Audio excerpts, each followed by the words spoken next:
Yeah.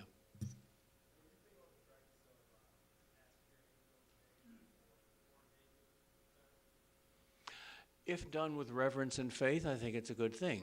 It is an expression of the fact that your angel is a person with a personality and is just as much a person as you are and is real. Now, you don't know the name of your angel, so if you want to call him 42 or Frodo or something, and if you're not meaning something nasty or stupid by that, but just something affectionate, why not? If it makes him more real to you, good.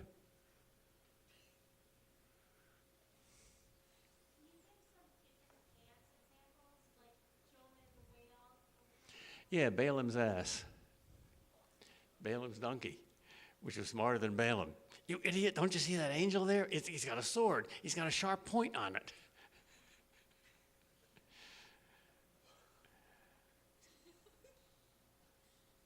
I think we can all identify with the kick in the pants type angel in our lives because we need a kick in the pants as often as we need a pat on the head. So if you can identify dozens of angel pats on the head, I think you can also identify the mark of their boot on your posterior. Except for babies. The only mark on their posterior is a little label that says "Made in Heaven." Yeah. Does the way we celebrate Halloween open the door for If it's nothing but fun and a way of laughing at the evil spirits, no. The devil hates to be laughed at. If you take it seriously and you say, this is my fulfillment. I love this stuff. No, it's silly stuff. It's meant to be silly. And I think it's healthy, a healthy silliness. The Catholic imagination is very playful. It's not Puritan.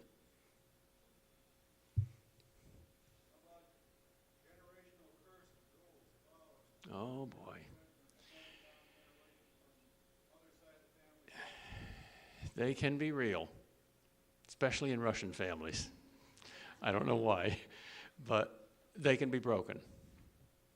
And there are holy people who specialize in that, in the healing of memories and in generational problems. Yeah. But there, too, evil is not as strong as good, even though it can be very oppressive. We're not under fate. We're not under doom. We choose our destinies. Sometimes you get lemon, but you always make lemonade. Yeah.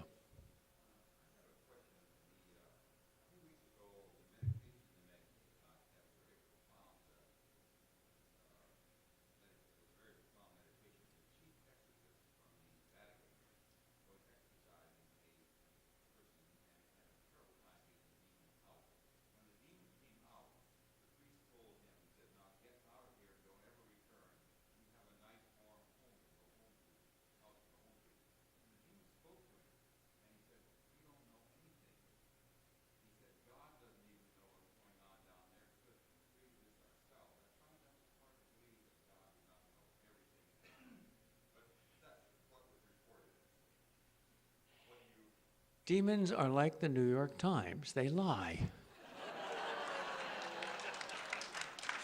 Read not the times, read the eternities. No, the devil's strategy is always to mix lies with truth. Because if it was pure lies, we wouldn't be stupid enough to be suckered in on it. And pure truth would do him more harm than good. So there's always a hook and there's always a worm. The devil is a fisherman. So you got to see through the worm and see the hook.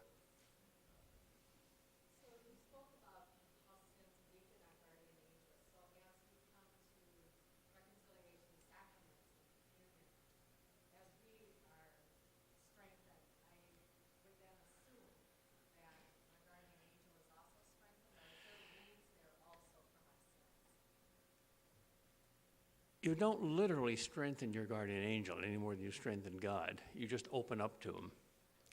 But devils are cowards. Devils are terrified, absolutely terrified, of two places, the confessional and the Eucharist. They're like roaches. They scuttle away at the light. Dr. Kreeft, where do you see Satan I can't answer that question. Sorry.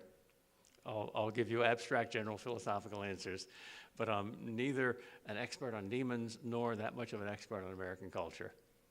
But like cockroaches, they'll get in wherever they can.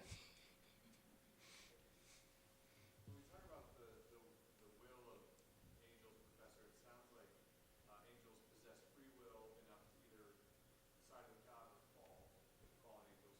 But it sounds like now you speak in terms of angels being on one side or the other and not possessing that freedom to act the other direction. Can Yeah. you speak about that a little bit? Once an angel makes a choice, probably at the very moment of his creation, for God, that choice is so confirmed in him that I don't know if it's literally true that the angel has at every moment the beatific vision, but the angel sees God so clearly there's no possible temptation to evil, like we will be in heaven. Free will, but concerned in perfect freedom. Demons, on the other hand, the opposite. They've abandoned that forever. The sign over the gate of hell in Dante's Inferno is, "Abandon all hope, ye who enter here." Because once you're out of time and in eternity, there's no more time for change, for repentance. I've heard some talk about Masons and some of the troubles that can come from that. My husband helps someone who was married to a Mason, whose husband is deceased, and he's befriended this person. And I'm just wondering, I've heard some people say, "Oh, is he spiritually strong enough to be able to be in a situation like that?" And trying to get a feel for humanity versus spiritual warfare. Well, I think the church still prohibits membership in the Masons because their origin was deeply anti-Catholic and into the occult. Now, 9 out of 10 times, Masons in America aren't into that at all. It's just a social service organization, and they don't realize and they do not affirm the deeply anti-Catholic beliefs of the Masons. But whether those beliefs still form and structure even the innocent Masonic activity, I don't know. I'm not an expert on that. Ask your... So would you not associate with this person? Oh, I'd associate with anybody. Never a Mason? Oh, no. Jesus associated with prostitutes and murderers and tax collectors, even lawyers. But I would counsel against it because the church knows more than I do, and maybe the church will lift that ban if the Masons disavow their origins, but I don't think they have done that officially. So I would think that's a dangerous thing. We have time for one more question. Do our guardian angels have human-like names, and can we come to know the name of our guardian angel? No, you can't come to know the name of your guardian angel in this life unless God reveals it, but you can give him a name. And unlike us, the name doesn't determine the person. I mean, human names are sacred, they're holy. In the Orthodox Jewish tradition, any baby that's born has to be accompanied by a prayer. Lord, tell us this person's name. And only after that prayer do the parents choose a name, which is why no Orthodox Jew can get his name changed. It's not a human invention. It's God. It's your destiny. Your meaning is in that name. A very strong affirmation of individuality. Well, angels have individual identities too, but we can't recognize them in this life.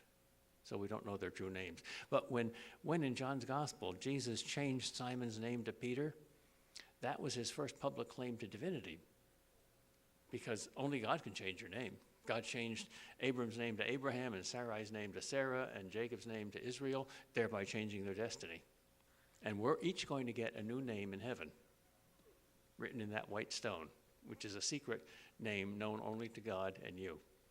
And I think in an analogous way that applies to your angel. In heaven, you'll know.